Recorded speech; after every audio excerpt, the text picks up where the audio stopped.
What's going on, boys? It is day number 25 of reading through the book of Isaiah. I hope that you all have had a great Saturday. I'm currently recording this at 11:45 at night, so I'm going to try to make this quick as I am barely staying awake right now. Had a long day at work, but we're here, and I was looking forward to this devotional for the second half of today. So for today, we're going to be looking at a pretty short chapter. It's only 12 verses, but it's titled Praise to the Lord. So very eye-catcher whenever looking over this. And I actually want to start with reading the first verse that it calls and really kind of explaining how the following events take place. And so really this is I guess you could say, aftermath of what's happening with these nations. So if you remember that we were reading through these prophecies about these nations past couple of days with Egypt and Moab and Syria and all. I think it was one of the nations, but there was like 6 or 7 different nations that we covered. And so verse 1 says, Lord, you are my God. I will exalt you and praise your name. For your faithfulness, you have done wonderful things, things planned long ago. So I want to break that verse up real quick by just saying that, I'm sure some of us might have heard this before in church by our pastor, maybe through just scrolling through social media or anything, maybe just heard by a friend, is that the Lord is our shepherd and that we are the sheep that follow. We are the ones that are guided and told where to go and told how we need to go about that day. And the Lord will lead us in the directions that we need to go. And that, He does amazing things. Excuse me. He does amazing things. And He makes promises to us. Promises that are made that aren't necessarily answered in the way that we want them to be answered. And why you ask? Well, because the way we want them answered is the way that man wants them answered. And manly things and trying to fix things by yourself, fix things with yourself, it doesn't work out. It doesn't work out very well. Whereas the promises that God makes, while they may seem distant, while they may seem, non-existent to an extent, they still come around.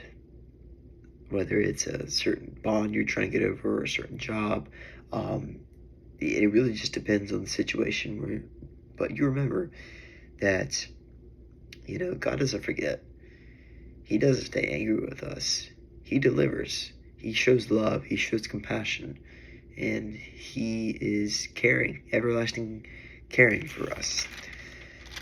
And this leads me into the second verse I want to read that really kind of explains exactly what is going on in this particular day. And while there's not a name given for this day, I like to call this day the day of rejoice. So verse 9 says, in that day they will say, surely this is our God. We trusted in Him, and He saved us. This is the Lord. We trusted in Him. Let us rejoice and be glad in His salvation. So the ultimate kind of message that I feel that is being called there is that in time, people will come to the realization that God has saved them and that God has chosen to prevent these serious bad things. God has come in and intervened and saved them from harsh things in life, through tough situations and even death. And, He doesn't just destroy everyone in His path. He destroys the ones who disobey His commands, who try and mock Him, who try and be just, in any form against or worship any idol or anything other than what God has given them to do. And I love how that finishes talking about rejoice. I'm sure a lot of us have heard this word a lot, but we must rejoice because we have been redeemed.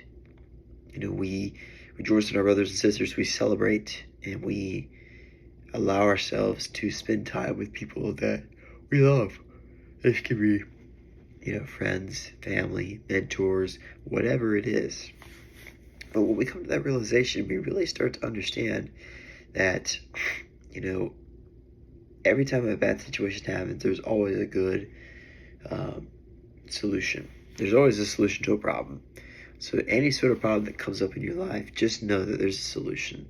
Know that there's an answer. Know that there's not necessarily a way out, but a way to continue moving forward.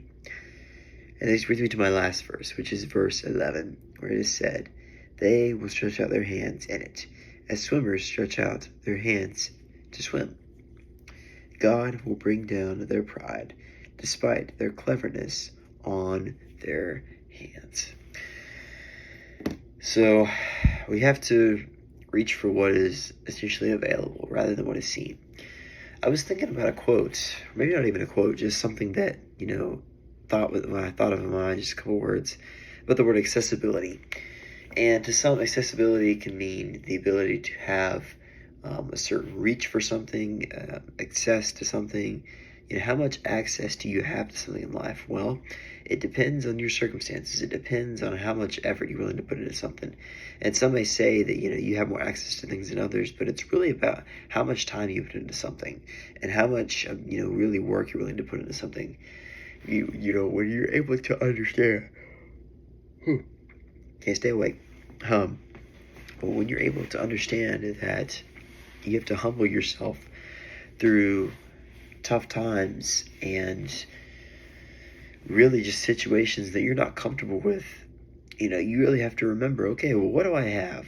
What do I have that's in front of me that I can, use to my ability? What do I have access to? What is accessible to me?